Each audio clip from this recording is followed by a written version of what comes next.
Good morning friends. నేను మీ Rambabu sir మరొకసారి మీ ముందుకు వచ్చాను. మనం ఆల్రెడీ శాతవాహనాల గురించి పార్ట్ 1 మాట్లాడుకున్నాం. శాతవాహనాల తాలూకా సోర్సెస్ గురించి మాట్లాడాం. ఈరోజు శాతవాహనాల పార్ట్ 2 స్టార్ట్ చేస్తున్నాను. నేను పార్ట్ 2లో మనం ముఖ్యంగా అసలు ఎక్కడి నుంచి వచ్చారు శాతవాహనులు, ఎందుకంటే వాళ్ళ స్వస్థలం మీద వాళ్ళు ఎక్కడి నుంచి వచ్చారు, ఎక్కడి నుంచి ఒరిజినేట్ అయ్యారు అనే దాని మీద హిస్టారికల్ అంటే హిస్టారియన్స్ మధ్య వివిధ అభిప్రాయాలు ఉన్నాయి కాబట్టి అవన్నీ క్రోడీకరిద్దాం. ఈరోజు ఒకసారిగా ఒక క్లారిటీ మనం తెచ్చుకోవడానికి ప్రయత్నం చేద్దాం. సో శాతవాహనాస్ ఎక్కడి నుంచి వచ్చారు అనేది మనం స్టార్ట్ చేస్తే కనుక అనేక ఉన్నాయి. అందులో ముఖ్యంగా సుక్తాంకర్, జువెల్కర్, సుక్తాంకర్, జువెల్కర్, తర్వాత జైస్వాల్, రాయ్ చౌదరి, శ్రీనివాస్ శాస్త్రి, వీళ్ళందరూ ఏమంటారంటే శాతవాహనులు ఆంధ్రేతరులు. శాతవాహనులు ఆంధ్రులు కాదు, ఆంధ్రేతరులు, దేర్ ఫారినర్స్, ఆంధ్రదేశస్తులు కాదు అని వీళ్ళ అభిప్రాయం. తర్వాత విన్సెంట్ స్మిత్ కానీ, తర్వాత బ్యాప్టిస్ట్ కానీ, అలాగే ర్యాప్సన్ కానీ, బార్నెట్ కానీ, భండార్కర్ కానీ, గుర్తి వెంకటరావు గారు, మారేమంటి రామారావు గారు లాంటి చరిత్రకారులు ఏమంటారంటే వీళ్ళందరూ no no no, this people are Andhras అంటారు. సో ముందుగా ఆంధ్రేతరులు అన్నారు కదా, వాళ్ళ చరిత్రకారులు అసలు ఏమన్నారు, వీళ్ళు ఏ ఏ ఎవిడెన్సెస్ని తీసుకుని శాతవాహనులు ఆంధ్రులు కారు అని నిర్ణయించడానికి ప్రయత్నించారు అనేది మనం ఒకసారిగా చూద్దాం. సో సుక్తాంకర్, బిఎస్ సుక్తాంకర్ గారు మెయిన్ ఆంధ్రేతరులు అన్నవారిలో ఈయన చాలా మంది ఉంటారు. వీరు కర్ణాటక నుండి వచ్చారు, కర్ణాటక వాదాన్ని తీసుకుని వచ్చారు. దానికి ఈయన చెప్పిన పాయింట్స్ ఏమంటారంటే, పురాణాలు శాతవాహనుల్ని ఆంధ్రభృత్యులు అని ఆంధ్రులు అని పేర్కొనలేదు, ఆంధ్రభృత్యులు అని చెప్పాయి. సో పురాణాలు ఆంధ్రులు అని చెప్పలేదు, ఆంధ్రభృత్యులు, ఆంధ్రులకు సేవకులు అనే అర్థంలో. మొత్తానికి ఆంధ్రభృత్యులు అన్నాయి పురాణాలు, ఆంధ్రులు అనలేదు అనేది ఒక పాయింట్ అనమాట. అలాగే మనకి ఆ, శాతవాహనులు తమ శాసనాల్లో ఎక్కడ మేము ఆంధ్రులమని చెప్పుకోలేదంట. శాసనాల్లో ఎక్కడ మేము ఆంధ్రులమి అని చెప్పుకోలేదు. That is second point. అలాగే నిజంగా శాతవాహనులు ఆంధ్రులు అయి ఉంటే ఇన్స్క్రిప్షన్స్ ఇన్ని ఇచ్చారు కదా, ఎన్ని ఇన్స్క్రిప్షన్స్లో ఎక్కడో దగ్గర మేము ఆంధ్రులమని చెప్పుకుండేవారని సుక్తాంకర్ గారి అభిప్రాయం. వాళ్ళు ఆంధ్రులని చెప్పుకోలేదు అనేది అనదర్ పాయింట్. అలాగే శాసనాల్లో ఆంధ్ర పదం లేదంట, శాసనాల్లో ఆంధ్ర పదం అనేది లేదు కాబట్టి ఆంధ్రులు కారు అనేది మరొక వాదన. అలాగే పురాణాలు ఆంధ్రులు శాతవాహనులు ఒక్కరే అని చెప్పలేదంట. పురాణాలు ఆంధ్రులు శాతవాహనులు ఒక్కరే అని పురాణాలు కూడా మెన్షన్ చేయలేదు. అలాగే అదర్ ఇన్స్క్రిప్షన్ ఎవిడెన్సెస్ తీసుకుంటూ సుక్తాంకర్ గారు ఏమంటారంటే, కాంటెంపరీ ఇన్స్క్రిప్షన్స్, సమకాలీన శాసనాలైన Junagadh Hathigumpha inscriptions, Junagadh given by Rudradaman 1 already మనం చూసాం పార్ట్ 1లో. అలాగే Hathigumpha inscription was given by Kharavela of Kalinga, మేఘవాహన చేది డైనస్టీ. సో ఈ రెండు శాసనాల్లో శాతవాహన కానీ ఆంధ్ర పదమని కానీ రెండూ లేవు, శాతవాహనాన్ని కానీ ఆంధ్ర పదమని కానీ లేవు. అలాగే ఇంకొక ఇన్స్క్రిప్షన్ అయినా రెండవ పులోమావి ఇచ్చిన, అది మేకధోని ఇన్స్క్రిప్షను, పల్లవ శివస్కందవర్మ ఇచ్చిన హిరహడహల్లి ఇన్స్క్రిప్షను, ఈ రెండును బళ్ళారి ప్రాంతంలో దొరికాయి. రెండవ పులోమావి మేకధోని ఇన్స్క్రిప్షను, అలాగే పల్లవ శివస్కందవర్మ హిరహడహల్లి ఇన్స్క్రిప్షను బళ్ళారి ప్రాంతంలో దొరికాయి. వీటిలో శాతవాహన అపహర, శాతవాహన రట్టి అనే పేర్లు ఉన్నాయి. ఈ రెండు ఇన్స్క్రిప్షన్లో శాతవాహన అపహర, శాతవాహన రట్టి అనే పేర్లు ఉన్నాయి కాబట్టి, బళ్ళారి ప్రాంతంలో దొరికాయి కాబట్టి బళ్ళారి వీరి యొక్క స్వస్థలము. బళ్ళారి నుండి వీళ్ళు ఆరిజినేట్ అయ్యారు. వాళ్ళు కర్ణాటక ప్రాంతంలోని బళ్ళారి ప్రాంతంలో ఆరిజినేట్ అయ్యి అక్కడి నుంచి మహారాష్ట్ర వరకు ఎక్స్టెండ్ అయ్యారు. చివరి కాలంలో ఆంధ్రదేశాన్ని జయించి పరిపాలించారు. కర్ణాటక నుండి మహారాష్ట్ర వెళ్ళారు, మహారాష్ట్ర నుండి లాస్ట్ పీరియడ్లో ఆంధ్రాకి వచ్చి ఆంధ్రదేశాన్ని పరిపాలించారు అని అంటారనమాట సుక్తాంకర్ గారు. సో మంచి పాయింట్స్ అని వ్యాలిడ్ పాయింట్స్ ఇచ్చారు. అయితే విమర్శ ఏంటంటే సారీ మ్యాకధోని శాసనం రెండవ పులోమావి అన్నాను, మూడవ పులోమావి కరెక్షన్ చేసుకోండి. మ్యాకధోని శాసనాన్ని ఇచ్చిన పులోమావి 3 అతను శాతవాహన వంశంలోనే చిట్ట చివరివాడు. మ్యాకధోని శాసనాన్ని ఇచ్చిన మూడో పులోమావి శాతవాహన వంశంలో చివరివాడు. సో లాస్ట్ అతన్ని మనం బేస్ చేసుకుని ఎలాగా కన్ఫర్మ్ చేస్తాం బలారి అని. సో అది చారిత్రకంగా అది మనకి అంత సమంజసం అనిపించదు. అలాగే వంశకర్త అయిన సిముకుడు కాయిన్స్ కానీ అతని గురించి ఎక్కడ కర్ణాటకలో మనకు దొరకలేదు. అతనికి కర్ణాటకతోని సంబంధమే లేదు. సిముకుడికి కర్ణాటకతో సంబంధం లేదు. మహారాష్ట్రలో శాతవాహన శిఖరం అనే పేరు గల ఒక శిఖరం ఉందంటే, ఒక మౌంటైన్ ఉందంటే. అలాగే కర్నూలులో సాతాని కోట అనే ప్రాంతం ఉంది. అలాగే గుంటూరు జిల్లాలో సాతులూరు అనే ప్రాంతం. మహారాష్ట్ర, కర్నూలు, గుంటూరులో ఈ పేర్లతో 3 ప్రాంతాలు ఉన్నాయి. శాతవాహన శిఖరము, సాతాని కోట, అలాగే గుంటూరు జిల్లాలో సాతులూరు. కావున అంటే కేవలం పేరు ఉన్నంత మాత్రాన ఇవి శాతవాహనులు కర్ణాటక వస్తుందని మనం కన్ఫర్మ్ చేయలేము అనేది ఇది ఒక ఎగ్జాంపుల్ ఇచ్చారు. అలాగే ఇంకా రెండవ సిద్ధాంతం చూస్తే జైస్వాల్ మరియు బాకలే వీళ్ళిద్దరూ ఏమంటారంటే శాతవాహనులు అశోకుని శిలాశాసనాల్లో చెప్పిన సాత్యపుత్రులు, కేరళ పుత్రులు సాత్యపుత్రులు అని మెన్షన్ చేశారు కాబట్టి సాత్యపుత్రులు ఒక్కరే అని జైస్వాల్ గారు బాకలే అనే హిస్టారియన్ తాలూకా అభిప్రాయం అనమాట. అయితే వాళ్ళు ఏమంటారంటే ఈ సాత్యపుత్రులు అనేవారు కన్నడ ప్రాంతం వారు, అందువలన కర్ణాటక శాతవాహనులు కన్నడ దేశస్థులు అని అంటారు. కానీ అయితే సాత్యపుత్రులు ఎవరు అనేది ఎంతవరకు కన్ఫర్మ్ కాలేదు. సో దాన్ని బేస్ చేసుకుని మనం చెప్పలేము అంటారు అనమాట. సాత్యపుత్రులు ఫలానా ప్రాంతం వారు అనేది ఇంకా చరిత్రకారుల మధ్యన ఏకాభిప్రాయం లేదు కాబట్టి ఈ వాదన కూడా పోటీకి నిలబడకపోవచ్చు. దీని తర్వాత అనదర్ ఇంపార్టెంట్ థియరీ ఏంటంటే విదర్భ వాదం అనమాట. విదర్భ సిద్ధాంతం ఏంటంటే ఇక్కడ మిరాసి అనే చరిత్రకారుడి ప్రకారము ఖారవేలుని హాతిగుంఫా శాసనము, గౌతమీపుత్ర శాతకర్ణి నాసిక్ శాసనాల ఆధారంగా 2 ఇన్స్క్రిప్షన్స్ చెప్పాడు అనమాట. విదర్భను జన్మస్థలం, మహారాష్ట్రలోని విదర్భే జన్మస్థలం అన్నాడు.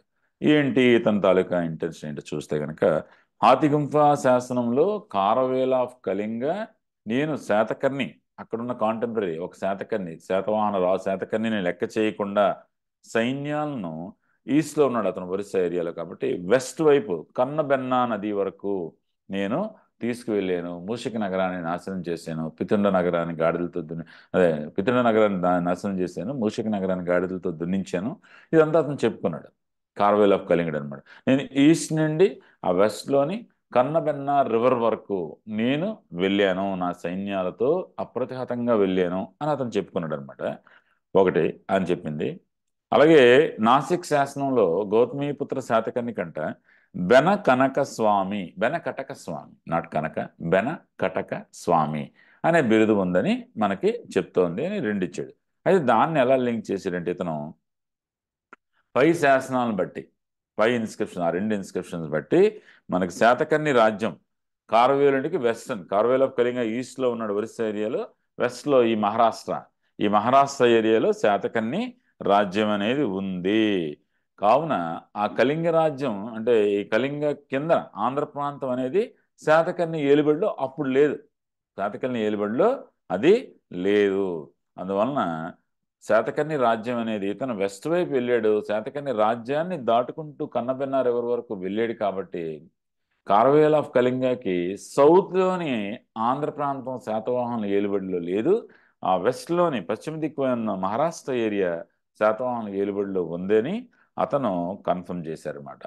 అలాగే ఇంకొక ఎగ్జాంపుల్ దానికి కంటిన్యూషన్ ఏం చెప్తారంటే ఆయన కన్నబెన్నా నదిని నాగ్పూర్లో మహారాష్ట్రలో నాగ్పూర్ దగ్గర ఉన్న కన్హేరి నదితో పోలిస్తారట. కన్హేరి నది అలాగే నాసిక్ శాసనంలో పేర్కొన్న బెనకటక స్వామి అని అన్నారు కదా, ఆ బెనకటక అనేది ఈ ప్రాంతంలోనే ఉంది, మహారాష్ట్ర ప్రాంతంలోనే ఉంది. కాబట్టి ఈ కన్నబెన్నా నది మహారాష్ట్ర వెస్ట్రన్ ఏరియా నుంచే వీళ్ళు వచ్చారు. బెనకటక కూడా మహారాష్ట్రలోనే ఉంది కాబట్టి వెస్ట్రన్ ఏరియాలోనే వీళ్ళు వచ్చారు అని ఇతని తాలూకా ఇది మిరాసి అంటారన్నమాట. దానికి విమర్శ ఏమంటారంటే ఓకే నాసిక్ శాసనం, నాసిక్ ఇన్స్క్రిప్షన్లోనే విదర్భను గౌతమీపుత్ర శాతకర్ణి జయించాడు అని ఉంది. సో విదర్భనే గౌతమీపుత్ర శాతకర్ణి జయించాడు, అంతకు ముందు వాళ్ళు కాదు. అందువల్ల అక్కడి నుంచి ఆరిజినేట్ అయినట్టు అలా చెప్పగలుగుతాం. శాసనంలోనే ఉంది విదర్భని గౌతమిపుత్ర శాతకర్ణి జయించాడు. అలాగే శాతవాహనుడు నిజంగానే విదర్భ నుండి ఆరిజినేట్ అయితే ఇతర ఇన్స్క్రిప్షన్ సోర్సెస్ కానీ లేకపోతే నాణేలు కానీ ఏవైనా ఆర్కియలాజికల్ సోర్సెస్, ఎన్ని చోట్ల ఆర్కియలాజికల్ సోర్సెస్ దొరికినప్పుడు అక్కడ కూడా గ్యారంటీగా దొరికిండేవి. అవి దొరకలేదు, అవి దొరకలేదు అనమాట. దాన్ని బట్టి కూడా మహారాష్ట్ర వాదం అనేది there is no much water అన్నిటని మనం కన్ఫర్మ్ చేయొచ్చు. సో అలాగే విదర్భవాదం, నాట్ మహారాష్ట్ర, విదర్భవాదం. అలాగే శ్రీనివాస్ అయ్యంగార్, డిసి సర్కార్, డాక్టర్ గోపాలాచారి, గొగేల్కర్ వీళ్ళు ఏమంటారంటే పర్టికులర్ విదర్భ అని కాకుండా మహారాష్ట్ర ఏరియా నుండి వీళ్ళు వచ్చారు అని వీళ్ళు చెప్తారనమాట. సో వీళ్ళు ఏమంటారంటే దానికి లాంగ్వేజ్ తీసుకున్నారు. ఆంధ్రుల భాష తెలుగు, ఆంధ్రుల భాష తెలుగు, శాతవాహనుల భాష ప్రాకృతం. ఆంధ్రుల భాష తెలుగు, శాతవాహనుల భాష ప్రాకృతం. వారి శాసనాలన్నీ ప్రాకృతంలోనే లభించాయి, వారి శాసనాలన్నీ ప్రాకృతంలో లభించాయి. ఆ ప్రాకృతం మహారాష్ట్ర భాషకు దగ్గరగా ఉంది. అసలు ముందుగా ప్రాకృతం అంటే ఏంటంటే కరెక్ట్ ఫామ్ ఆఫ్ సంస్కృత్. సంస్కృతాన్ని సరిగ్గా ఉచ్చరించక దాని నుండి ప్రాకృతం అనేది వచ్చింది, correct form of Sanskrit. So సంస్కృతాన్ని రకరకాల ప్రాంతాల వాళ్ళు రకరకాలుగా మాట్లాడడం వలన ఆ, అంటే దాన్ని మగధ ప్రాంతం వాళ్ళు, కొద్దిగా మగధకి దూరం వాళ్ళు అర్ధమాగధి, అలాగే మహారాష్ట్రి, మహారాష్ట్ర ప్రాంతం వాళ్ళు, అలాగే సౌరసేని అదొక ఏరియా, సౌరసేని. అలాగే ఏమంటారు దాన్ని దాక్షిణాత్య సౌత్ ఇండియాలోని కొంతమంది దాక్షిణాత్య అని, అలాగే బాహ్లిక అని, అలాగే ప్రాంతాన్ని బట్టి ప్రాకృతం అనేది రీజనల్ డైలెక్ట్స్ వచ్చాయి. అందులో భాగంగానే మనకి పైశాచి డైలెక్ట్లోని అతను గుణాఢ్యుడు బృహత్ కథ రాయడం జరిగింది ప్రాకృతంలో. సో ప్రాకృతం అనేది కరెక్ట్ ఫామ్ ఆఫ్ సాంస్క్రిట్ అనమాట. ఆ ప్రాకృతంలో మహారాష్ట్రీ ప్రాకృతం ఉంది కదా, దానికి ఏ, ఏమంటారు దాన్ని, మన శాతవాహనుల భాష ప్రాకృతం అనేది దగ్గరగా ఉంది అని గొగేల్కర్ ఏమంటారంటే ఆంధ్రులు వింధ్య మౌంటైన్ ఏరియాలో అక్కడ ఆరిజినేట్ అయ్యారు. సో పూనా సమీపంలో వింధ్య మౌంటైన్ ఏరియాలో ఆరిజినేట్ అయ్యారు. పూనా దగ్గర ఆంధ్ర నది అందట, ఆంధ్ర అనే ఒక నది ఉందంట.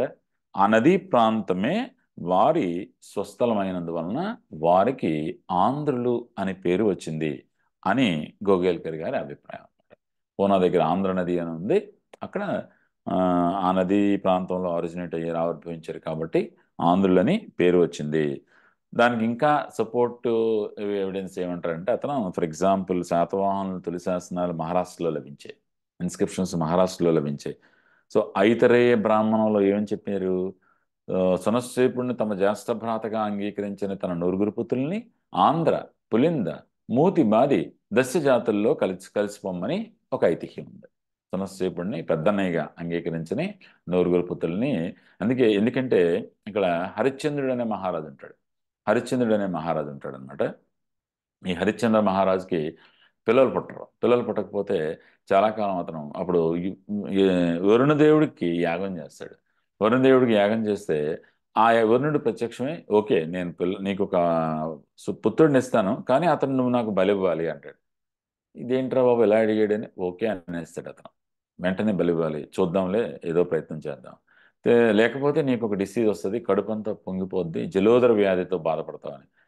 ఓకే అంటాడు. ఇలా పుట్టగానే వరుణుడు వచ్చి వేరీజ్ ఇచ్చే పట్టుకెళ్ళిపోతున్నాడు. ఇది ఇంటి ఇలా పుట్టాడు, కనీసం మినిమం హ్యాపీనెస్ ఇవ్వాలి కదా నాకు.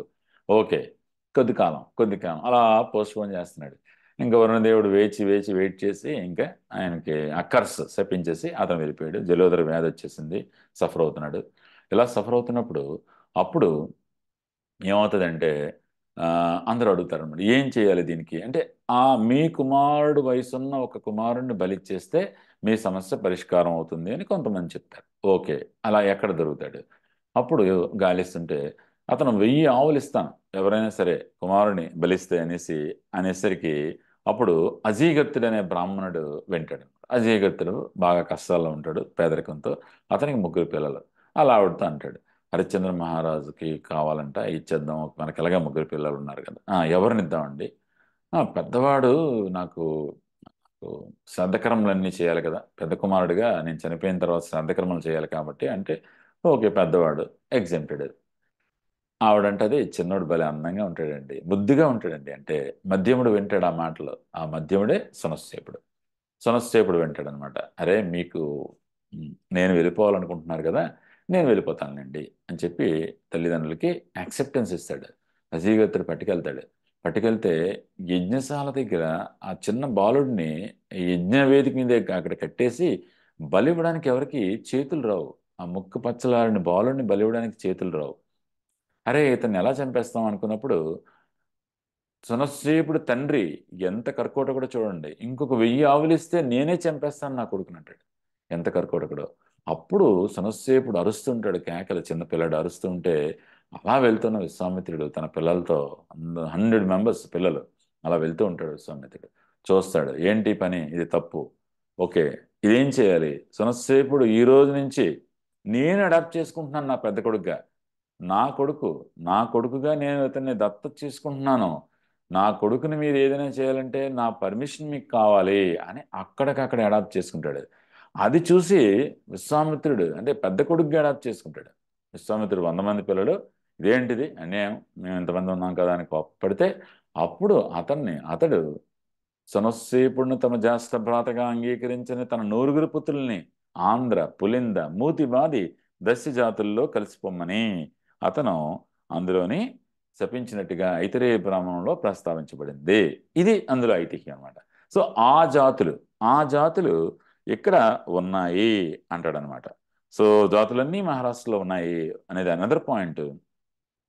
అలాగే శాతవాహనులు వాళ్ళు మాతృనామాలు ధరించారు. గౌతమీపుత్ర, మాటరీపుత్ర, వాసిష్ఠీపుత్ర, అలాగే మాతృనామాలు మ్యాట్రిలీనియస్ సొసైటీ ఆ మాతృనామాలు ధరించడం అనే సాంప్రదాయం కూడా మహారాష్ట్రలో ఉంది అని అతని తాలూకు సిద్ధాంతం. సో అయితే దీని మీద విమర్శ ఏంటంటే ప్రాకృతం అనేది మౌర్యుల కాలం నుండి వచ్చింది, శాతవాహనుల కాలంలోనే కాదు. ప్రాకృతం అనేది అప్పటి నుంచే వచ్చింది. అలాగే శాతవాహనుల మాతృభాష దేశీ, దేశీ అని మనకి ఇన్స్క్రిప్షన్స్ చెప్తున్నాయట. Okay language state language Prakrit అవ్వచ్చు, మాతృభాష అనేది దేశీ అని ఇన్స్క్రిప్షన్స్ అక్కడ చెప్తున్నాయి. అలాగే ఆంధ్ర అనే పేరు గల నది కర్ణాటకలో కూడా ఉంది, మహారాష్ట్రలోనే కాదు కర్ణాటకలో కూడా ఆంధ్ర పేరు గల నది ఉందన్నమాట. ఐతరేయ బ్రాహ్మణంలో పేర్కొన్న ఆంధ్ర, పులింద, మూతిబాది దశ జాతులు మహారాష్ట్రలోనే కాకుండా ఆంధ్ర ఒరిస్సా ప్రాంతాల్లో కూడా ఉన్నారు కాబట్టి ఈ వాదాన్ని మనం ఒప్పుకోవట్లేదు అనేది చరిత్రకారులు, మనం కాదు చరిత్రకారుల తాలూకా అభిప్రాయం అన్నమాట. సో దీని తర్వాత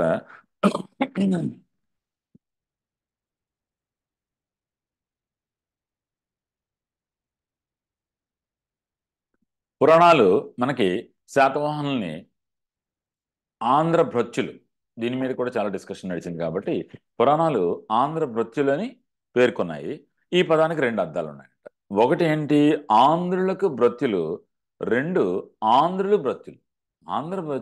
ఆంధ్రులకు భృత్యులు వేరేవారు, ఇంకోటి ఆంధ్రులే భృత్యులు వేరే వాళ్ళకి అనే 2 మీనింగ్స్ ఆంధ్ర భృత్యులు అనే దాని వలన మనకి వస్తున్నాయి. సో కన్వవంశ సుశర్మను అతని భృత్యుడు సుశర్మను అతని భృత్యుడు వధించాడు, హత్య చేశాడని భాగవత పురాణంలో చెప్పబడింది. అతని సేవకుడే చంపాడు అనుకోవచ్చు కదా దాని మీనింగ్ అయితే. సో ఆ హత్య చేసిన వాడు ఆంధ్రుడే అని ఆర్జీ భండార్కర్ గారి అభిప్రాయం. ఆంధ్ర భృత్యుడు, అదే అతని భృత్యుడు అన్నాడు, ఆంధ్ర భృత్యుడు అనలేదు. ఆ భృత్యుడు ఆంధ్రుడే అని భండార్కర్ గారి అభిప్రాయం అనమాట. సో అంటే భండార్కర్ ఎలా చెప్పారు ఆంధ్రప్రదేశ్ అనే పదానికి, సుక్తాంకర్ ఏమంటారంటే సుక్తాంకర్ అభిప్రాయం ప్రకారం శాతవాహనులు ఆంధ్రులు వేరు, బోత్ ఆర్ డిఫరెంట్. శాతవాహనుల కంటే ముందు ఆంధ్రదేశాన్ని ఆంధ్రులు పరిపాలించారు, శాతవాహనులు వారికి సామంతులై ఉండి ఉండొచ్చు, అందువలన ఆంధ్రప్రదేశ్లోని ఈ పదానికి ఈయన ఈ రకమైన సుక్తాంకర్ ఈ రకమైన మీనింగ్ అనమాట. ఆంధ్రులే ముందున్నారు, తర్వాత శాతవాహనులు వచ్చారు. సో దీనికి విమర్శ ఏంటంటే శాతవాహనుల ముందు ఆంధ్రులు పరిపాలించినట్లు ఎటువంటి చారిత్రక ఆధారాలు లేవు. శాతవాహనుల కంటే ముందు ఆంధ్రులు పరిపాలించినట్టు చారిత్రక ఆధారాలు లేవు. అలాగే పురాణాల్లో చెప్పిన ఆంధ్రులు, శాసనాల్లో చెప్పిన శాతవాహనులు ఇద్దరు ఒక్కరే అని ఇప్పుడు కన్ఫర్మ్ అయింది. పురాణాల్లో చెప్పిన ఆంధ్రులు, శాసనాల్లో చెప్పిన శాతవాహనులు ఇద్దరు ఒక్కరే అని. సో వారేంటి జాతిరీత్యా ఆంధ్రులు, వంశరీత్యా శాతవాహనులు. వాళ్ళు జాతిరీత్యా ఆంధ్రులు, వంశరీత్యా శాతవాహనులు అని చెప్పవచ్చు. అలాగే బౌద్ధ గ్రంథం సుత్తానిపాతం. సుత్తానిపాతం అనే బౌద్ధ గ్రంథము అందకరట్ట అందకరట్ట అనే ప్రాంతం గోదావరి నది ఒడ్డున ఉన్నదని, అది అస్మక జనపదానికి చెందిందని చెప్తోంది. అస్మక అంటే ఏంటి? మనకి ఆ, అంగుత్తర నికయ అనే గ్రంథంలో క్రీస్తుపూర్వం 6వ శతాబ్దంలో షోడశ మహాజనపదాలు, 16 మహాజనపదాలు ఆవిర్భవించాయి అని ఉందన్నమాట. సో అంగ ఏమంటారు దాన్ని, చంప, అవంతి, మగధ, ఇలాగా 16 మహాజనపదాలు వచ్చాయి. ఆ 16 మహాజనపదాల నుంచి ఫైనల్గా మగధ రైజ్ అయింది. మనం రైజ్ ఆఫ్ మగధలో చదువుకుంటాం. ఆ 16 మహాజనపదాల్లో ఓన్లీ సౌత్ ఇండియాలో ఉన్న మహాజనపదము అస్మక. అది గోదావరి నది ఒడ్డున ఉంది. అక్కడ అందకరట్ట అనే ప్రాంతం ఉంది గోదావరి నది అని సుత్తానిపాత అనే బౌద్ధ గ్రంథం మనకి చెప్తుందన్నమాట. సో ఇవన్నీ మనం తీసుకుంటే అసలు ఆంధ్రులే కదా, ఆంధ్ర సిద్ధాంతం ఏంటి, దానికి ఆధారాలు ఏంటి, మనం వన్ బై వన్ చూద్దాం అనమాట. సో మెగస్తనీస్ ఆంధ్రులకు స్వతంత్ర ప్రతిపత్తి ఉన్నట్టు, వారికి సైనిక శక్తి ఉన్నట్లు, మౌర్యుల తర్వాత ఎన్నదగిన చతురంగ బలం కలవారని మెగస్తనీస్ పేర్కొన్నాడు. అంటే మౌర్యుల కాలం నాటి, చంద్రగుప్త మౌర్యుల కాలం నాటికే ఆంధ్రులు ఎన్నదగిన చతురంగ బలం కలవారు. ఇంత కాల్బలం ఉంది, ఇంతమంది ఫుట్ సోల్జర్స్ ఉన్నారు, ఇంతమంది ఇన్ని ఎలిఫెంట్స్ ఉన్నాయి, అలాగా ఆయన డిస్క్రిప్షన్ ఇచ్చాడు. డెఫినెట్గా ఒక ఎస్టాబ్లిష్డ్ అయ్యి ఉండొచ్చు ఆంధ్ర ప్రాంతంలో. ఒకటి, అశోకుని శాసనాల్లో ఆంధ్రుల ప్రస్తావన ఉంది. రెండవ ఎవిడెన్స్, అశోకుని టైంకి ఉన్నారు. అలాగే మౌర్య సామ్రాజ్య కాలంలోనే సౌత్ ఇండియాలో అశోకుడు కళింగ మీద యుద్ధానికి వెళ్ళాడు. ఆంధ్ర రధిక రాజ్యాలు విడివిడిగా ఉన్నాయని కూడా మనకు తెలుస్తుంది. మౌర్య సామ్రాజ్య కాలంలోనే ఈ 3 సామ్రాజ్యాలు విడివిడిగా ఉన్నాయి. అలాగే ప్రతిష్టానపురంలో లభిస్తున్న శాసనాధారాలు గనక చూస్తే శాతవాహన సామ్రాజ్యము తూర్పు నుంచి పశ్చిమానికి, అంటే ఈస్ట్ నుంచి వెస్ట్కి వెళ్ళారు, వెస్ట్ నుంచి ఈస్ట్కి రాలేదు అని గొత్తె వెంకటరావు గారు, మారేమిండి రామారావు గారు, బివి కృష్ణారావు లాంటి చరిత్రకారుల అభిప్రాయం అన్నమాట. ఈస్ట్ నుంచి వాళ్ళు వెస్ట్కి వెళ్ళారు, కానీ అటు నుంచి ఇటు రాలేదు అని వీరి తాలూకా అభిప్రాయం.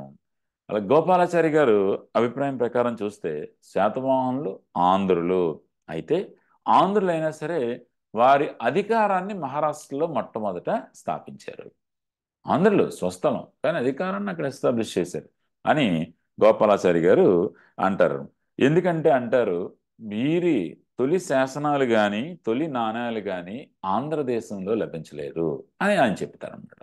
సో మన గోపాలాచారి గారు అభిప్రాయం ప్రకారం yes, they're is no dispute about the Satavahana, they're Andhras, okay Andhras, కానీ వాళ్ళ రూల్ ఎస్టాబ్లిష్ చేసింది మహారాష్ట్ర. ఎందుకంటే ఇక్కడ ఆంధ్రాలో కాయిన్స్ కానీ ఇన్స్క్రిప్షన్స్ కానీ మనకి దొరకలేదు అనేది ఆయన తాలూకా మాట అనమాట. సో అశోకుని మరణం తర్వాత గోపాలాచారి గారి కంటిన్యూషన్ మరణం తర్వాత ఆంధ్రులు స్వతంత్ర రాజ్యాన్ని స్థాపించారు కాబట్టి పురాణాలు ఆంధ్రప్రత్యులు అని పేర్కొన్నాయి అని ఆయన తాలూకా అభిప్రాయం అనమాట. అశోకుని తర్వాత వాళ్ళు స్వతంత్ర ఇండిపెండెంట్ కింగ్డమ్ స్థాపించారు కాబట్టి ఆంధ్రప్రత్యులు అని పేర్కొన్నారు. అలాగే అజయ్ మిత్ర శాస్త్రి గారు ఏమంటారంటే, తొలి శాతవాహనుల నాణాలు మహారాష్ట్రలో లభించాయి కరెక్టే, కానీ నాసిక్, నానాఘాటు, పూనా తప్పించి మిగిలిన చోట ఏమీ లేవు. మహారాష్ట్రలో లభించాయి కరెక్టే, కానీ అక్కడక్కడ అంటే నాసిక్, పూనా ఓవరాల్ అంటే ఇంత ఎక్స్టెన్షన్లో ఎక్కువగా లభించలేదన్నమాట. దాన్ని బట్టి కూడా మనం ఇటు నుంచి అటే వెళ్ళారు అని ఆయన చెప్తారనమాట. అలాగే ఇంకొక అభిప్రాయం ఏంటంటే, పులోమావి అనే పదం కుమారస్వామికి పేరంట. పులోమావి అనే పదం పూర్తిగా తెలుగు పేరు, కుమారస్వామి పేరు. అనదర్ ఇంపార్టెంట్ ఇన్ఫర్మేషన్ ఏంటంటే, ఆంధ్ర కన్ఫర్మేషను, శాతవాహన రాజ్యస్థాపకుడైన సిముకుని నాణేలు ఉత్తర తెలంగాణలోని కొండాపూరు, కోటిలింగాల, కప్పారావుపేటలో దొరికాయి. కొండాపూరు, కోటిలింగాల, కప్పారావుపేట ఉత్తర తెలంగాణలో దొరికాయి అనమాట సిముకుని నాణేలు.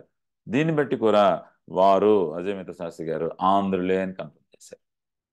మూడు ప్రాంతాల్లో దొరికాయి కాబట్టి వాళ్ళు ఆంధ్రులే అని కన్ఫర్మ్ చేశారు. సో తొలి చరిత్రకారులైన విన్సెంట్ స్మిత్, ర్యాప్సన్, బారనెట్, భండార్కర్ మొదలైన వాళ్ళు శాతవాహనులు ఆంధ్రులే మొదట, తర్వాత మహారాష్ట్ర వరకు విస్తరించారు. ఆంధ్రులే మొదట, తర్వాత ఇటు నుంచి మహారాష్ట్ర వరకు వెళ్ళారని చెప్పారు. భండార్కర్ గారు ఏమంటారంటే శాతవాహనులకు 2 రాజధానులు ఉన్నాయి. ఒకటి ధాన్యకటకం లేదా ధరణికోట, రెండోది ప్రతిష్టానపురం. సో చక్రవర్తి అంటే కింగ్ ధరణికోట లేదా ధాన్యకటకంలో ఉండేవాడు. కింగ్ తాలూకు రిప్రజెంటేటివ్ ఏమో ప్రతిష్టానపురంలో ఉండేవాడు, పైతాన్ మహారాష్ట్రలో ఉండేవాడు. ఇది ధాన్యకటకం ఆంధ్ర, పైతాన్ మహారాష్ట్ర అని భండార్కర్ గారి అభిప్రాయం. బార్జెస్ అనే చరిత్రకారుడు ఏమంటాడంటే శాతవాహనుల తొలి రాజధాని దివిసీమలోని శ్రీకాకుళం అని, దానిని సుమతి అనే రాజు నిర్మించాడని, అతడే సిముకుడని బార్జెస్ అనే చరిత్రకారుడి అభిప్రాయం. బిఎస్ఎల్ హనుమంతరావు గారు, పరబ్రహ్మశాస్త్రి గారు ఏమంటారంటే మెదక్ జిల్లాలోని కొండాపూర్లో కానీ వరంగల్లోని మెదక్ జిల్లాలోని కొండాపూర్లో కొండాపూర్లోని వరంగల్లో కూడా శాతవాహన వంశానికి మూల పురుషుడైన శాద్వాహనుని నాణేలు దొరికాయి. కొండాపూర్లోని వరంగల్లోని ఏమంటుందని మూల పురుషుడైన శాద్వాహనుని నాణేలు దొరికాయి. అతడు క్రీస్తు పూర్వం 3వ శతాబ్దానికి చెందినవాడు. సో అతడి నాణేలు అక్కడే దొరికాయి కాబట్టి డెఫినెట్గా శాతవాహనులు ఆంధ్రులే అనేసి వీళ్ళు చెప్తారు, హనుమంతరావు గారు, పరబ్రహ్మశాస్త్రి గారు.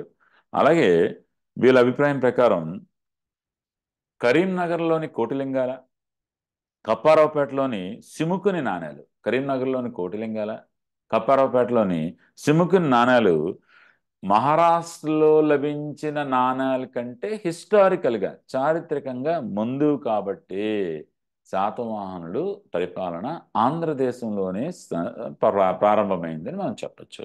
ఎందుకంటే మనకి కోటిలింగాల్లో సిముకుని నాణ్యాలు దొరికాయి, తర్వాత కప్పారావుపేటలో సిముకుని నాణ్యాలు దొరికాయి కదా. ఇవి కంటే మహారాష్ట్ర నాణ్యాలు వెనక ఉన్నాయి కాబట్టి డెఫినెట్గా వీళ్ళు ఎక్కడి నుంచే వీళ్ళు ప్రారంభమైంది వీరి పరిపాలన అని చెప్పొచ్చు అని అంటారనమాట. సో అలాగే గౌతమీపుత్ర నాసిక్ శాసనంలో ఆంధ్ర ప్రస్తావన లేదని ఒక వాదన.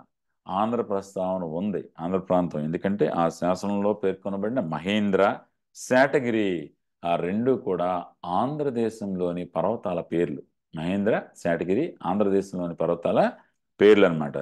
అలాగే లీలావతి కావ్యంలో, కుతూహలుడు రాసిన లీలావతి కావ్యంలో ఆలునికి లీలావతికి వివాహము సప్త గోదావరి తీరంలోని మనకి సప్త గోదావరి తీరంలో ఇక్కడ ద్రాక్షారామంలో జరిగింది అని మనకి చెప్తోంది.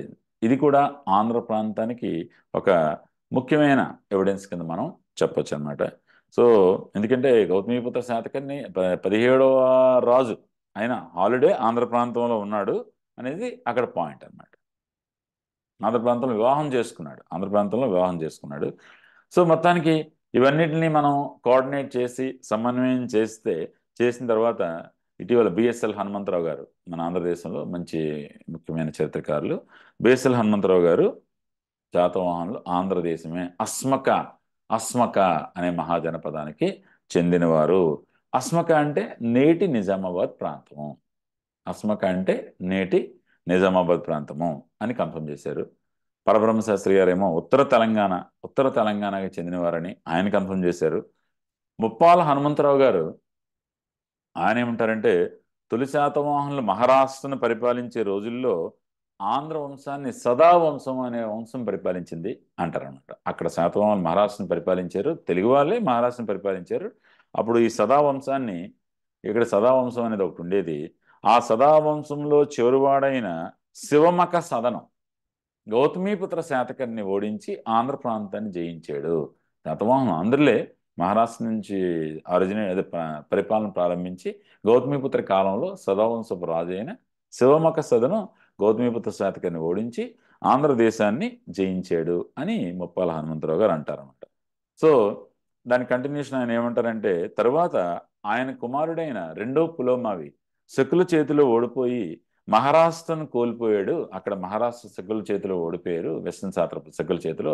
అప్పుడు ధరణికోటకు క్యాపిటల్ మార్చాడు, ఆంధ్ర ప్రాంతానికి ధరణికోటకు క్యాపిటల్ని మార్చాడు.